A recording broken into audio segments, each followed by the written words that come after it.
మోదీ సర్కార్ సంచలన నిర్ణయం ఎందుకు తీసుకుంది? సముద్రంపై ఇతర దేశాల నుంచి పొంచి ఉన్న ముప్పుని ఎదుర్కొనేందుకే ఈ నిర్ణయం తీసుకుంది. ఫ్రాన్స్ దేశంతో ఓ మెగా డీల్ కుదుర్చుకుంది. ఏకంగా 63,000 కోట్ల రూపాయలతో 26 రాఫెల్ మెరైన్ జెట్ ఫైటర్లను కొనుగోలు చేయనుంది. ఇందుకు సంబంధించిన అన్ని రకాల ప్రతిపాదనలకు ఆమోదముద్ర వేసింది కేంద్రం. ఇది గవర్నమెంట్ టు గవర్నమెంట్ డీల్ కావడంతో వీలైనంత తొందరగా ఈ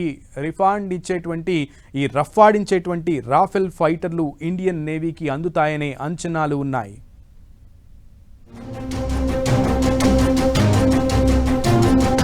సముద్రంలో చైనాకి చెక్ చెప్పబోతున్న Bharat. Mega Rafale marine jet ఫైటర్ల డీల్. ఏకంగా 63,000 కోట్ల డీల్ ఇది. సముద్రంపై పొరుగు దేశాల ఆధిపత్యానికి, అలానే శత్రు దేశాల నుంచి పొంచి ఉన్న ముప్పుని తిప్పికొట్టేందుకు కేంద్రం సిద్ధమైంది. ఏకంగా 63,000 కోట్ల రూపాయలతో ఓ 26 రాఫెల్ మెరైన్ ఫైటర్లను కొనుగోలు చేయనుంది. దీనికోసం అధికారికంగా గ్రీన్ సిగ్నల్ రాగా, ఇక ఫ్రాన్స్ ప్రభుత్వం నుంచి కూడా డీల్ ఓకే కాగానే ఫైటర్ల తయారీ రెడీ అవనుంది.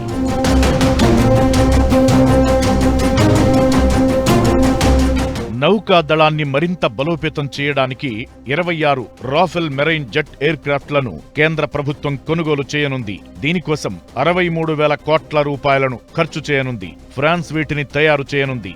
రాఫెల్ యుద్ధ విమానాల్లో నౌకాదళ వేరియంట్ కోసం ఇంత భారీ మొత్తాన్ని వ్యయం చేస్తుండడం ఇదే తొలిసారి. గవర్నమెంట్ టు గవర్నమెంట్ అగ్రిమెంట్ ఇది.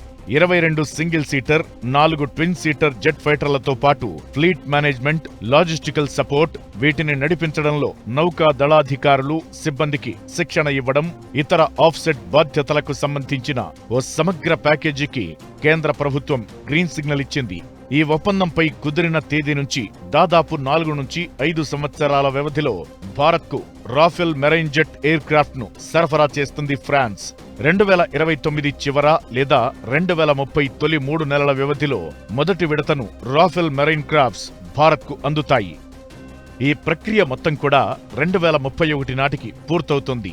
ఈ అత్యాధునిక యుద్ధ విమానాలు దేశ విమాన వాహక నౌకలైన ఐఎన్ఎస్ విక్రమాదిత్య, స్వదేశీ ఐఎన్ఎస్ విక్రాంత్ నుండి తమ కార్యకలాపాలను చేపట్టే అవకాశముంది. పాత తరానికి చెందిన MiG-29K ఎయిర్ క్రాఫ్ట్ స్థానంలో ఈ రాఫెల్స్ తన సేవలను నౌకాదళానికి అందిస్తాయి.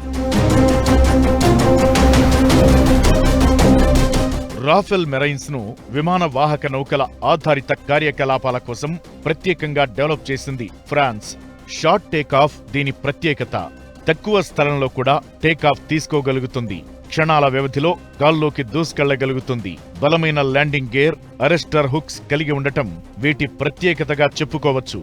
ఏ జెట్ ఫైటర్లోనూ లేని active electronic scanned array radar, spectra electronic warfare suite ఇందులో ఉంటుంది. గంటకు 1.8 మాక్ స్పీడ్ అంటే 2,222 కిలోమీటర్ల వేగంతో ప్రయాణించగలదు. గాలిలోనే ఇంధనం నింపుకునే సామర్థ్యం దీని సొంతం. పూర్తి స్థాయిలో ఇవి నౌకాదళంలో చేరితే సముద్ర జలాలపై భారత్ తిరుగులేని శక్తిగా రూపొందించేందుకే ప్రభుత్వం ఈ నిర్ణయం తీసుకుంది.